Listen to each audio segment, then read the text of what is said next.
Thanks. Yeah, and this is definitely a sight to see. This is the trolley station on 65th and Imperial Avenue. As you can see, there actually used to be a fence here, and neighbors showed us a video where there were bushes and trees here as well, all completely gone right now.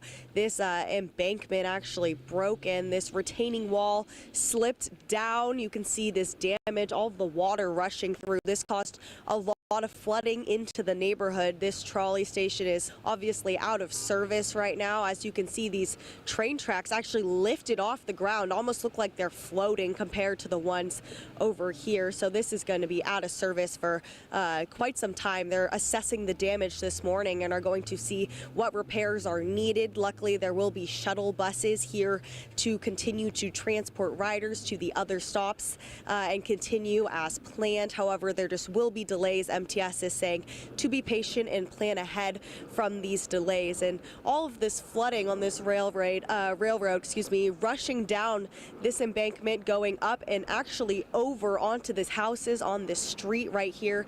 I'm here with Angie and her 2-year-old son, who actually had their house flooded, concrete lifted up out of their front yard. And Angie, tell me a little bit about what it was like getting your 3 children out of the house.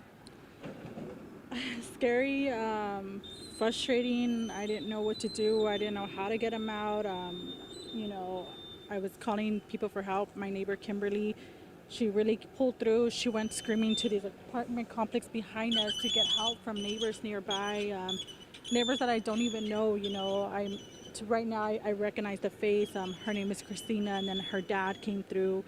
And, they all came in. They helped me with the 3 kids, my 2 dogs, and my brother's ashes. I needed to get them out of the house. And I don't know what I would have done if nobody had came through. Like, the water was just coming fast, like full speed at us. And it was hard. The fences were knocked down, so you don't know where you were walking anymore, what you were going over. And I fell in the water. I know Christina's dad fell in the water.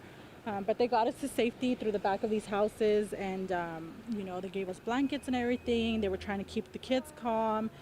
And then I do remember that a gentleman named Ben with his girlfriend Juliana, they were passing by, people who were just passing by trying to figure out how to get out of the floods in a Tacoma. And they're like, hey, do you need help? Do you need a ride? And I'm like, and they're like, just get in my car, I'll take you. And they took me to my mom's house in City Heights. And I'm grateful for them too, because they're like, we never go through here, but it's like we were placed to be here to help you. And I'm like, I think so too, so I'm grateful for them as well as everyone else here. But it's a scary, unexpected thing that happened. I've been here 10 years and never had experienced this, never. And we weren't even prepared for it. I don't even think sandbags would have helped us. Thank you so much, Angie, and very relieved to see that you are safe. Your house is, on the road to recovery. And actually, take a look behind me. Crews working. There was in a church cleanup group helping right here. It's very beautiful to see the community gathering once again to help people who need it in the middle of this travesty. And so this is obviously happening all across the county as we've been covering. People's houses are being flooded, and cleanups are continuing today as that mud is racking up from all of that rain we got yesterday. In Encanto, Alex Lai, CBS 8.